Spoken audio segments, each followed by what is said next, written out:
The case of Ted Bundy. The infamous serial killer who charmed his way into his victims' lives. Ted Bundy is one of the most infamous serial killers in American history, known not only for the brutality of his crimes but also for his ability to charm and manipulate those around him. He was convicted of the murders of over 30 young women during the 1970s, though the true number of his victims remains uncertain. Bundy's story is not only one of violence and depravity but also of charisma, deception, and the horrors hidden behind a charming facade. Early life and background. The story of Ted Bundy's life begins on November 24, 1946, in Burlington, Vermont. He was born Theodore Robert Cowell to Eleanor Louise Cowell, a single mother, and was raised in an unstable and confusing family environment. His mother, who was unmarried at the time of his birth, presented him to the world as her younger brother, which led to a lifetime of confusion about his own identity. It wasn't until much later that Bundy learned the truth. His biological father was unknown, and his mother had been hiding the circumstances of his birth. Bundy grew up in Philadelphia, Pennsylvania, with his grandparents. His grandfather, a violent and abusive man, had a significant influence on Bundy's early years. Bundy's formative years were marked by frequent moves and a lack of a stable family structure, which may have contributed to his later violent tendencies. Despite this, Bundy was described as a bright and articulate child, excelling academically, and he graduated from high school in 1965. In 1968, Bundy enrolled at the University of Washington, where he studied psychology. This was where he began to develop a darker side. It was here that he met Elizabeth Klopfer, a woman with whom he would have an on-again, off-again relationship for several years. This relationship was particularly significant because Klopfer would later become one of the key people who would eventually help bring Bundy to justice, although not without initially being unaware of his true nature. The beginnings of murder. Ted Bundy's first known murder occurred in 1974, though it is widely believed that he began his killing spree even earlier. His modus operandi was one of extreme manipulation and charm, traits that he would later use to lure his victims into vulnerable situations. Bundy typically targeted young women, often brunette, with a particular emphasis on those who resembled his ex-girlfriend, Stephanie Brooks. His technique for drawing in his victims was simple but highly effective. He would feign injury or request assistance. Bundy would often approach his victims in public places such as college campuses, parking lots, and secluded areas. He would create an appearance of vulnerability, sometimes pretending to be disabled or feigning injury, offering to help with heavy bags or to ask for assistance.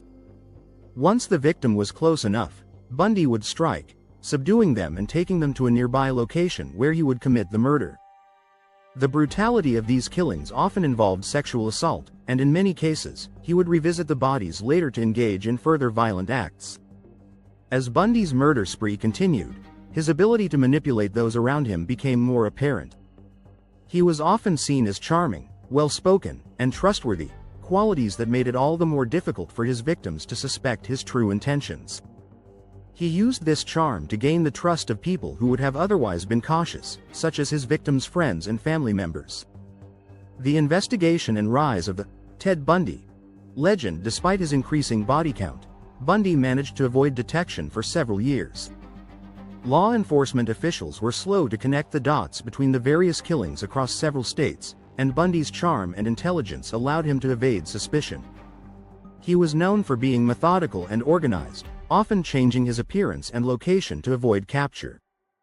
Bundy's killing spree was not limited to a single state. His murders stretched across Washington, Utah, Colorado, and even as far as Florida.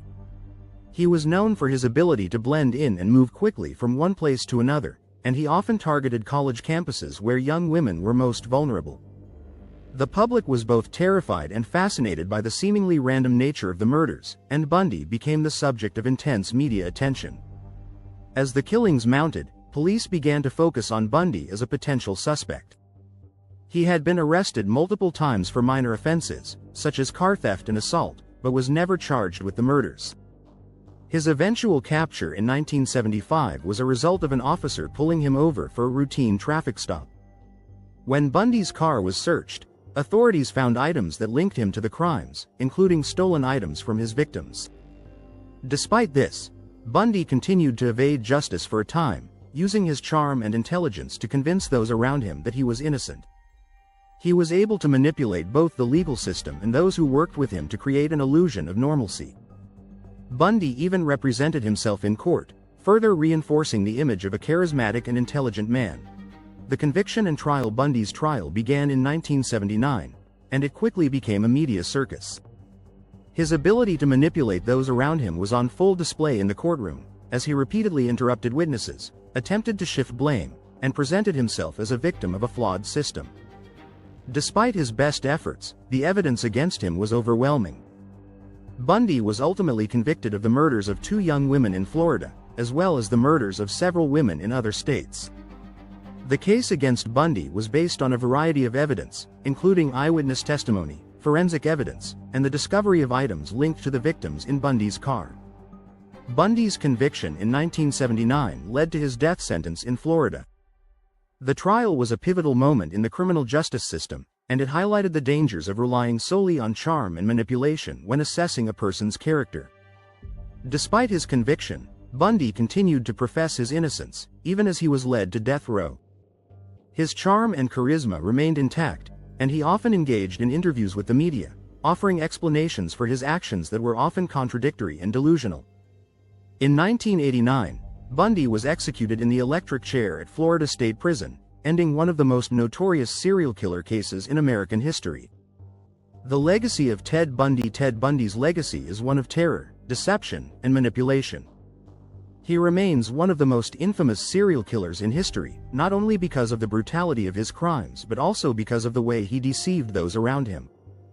Bundy's ability to blend into society, gain the trust of his victims, and charm his way into key positions, whether it was in the courtroom or the media, made him a particularly dangerous individual.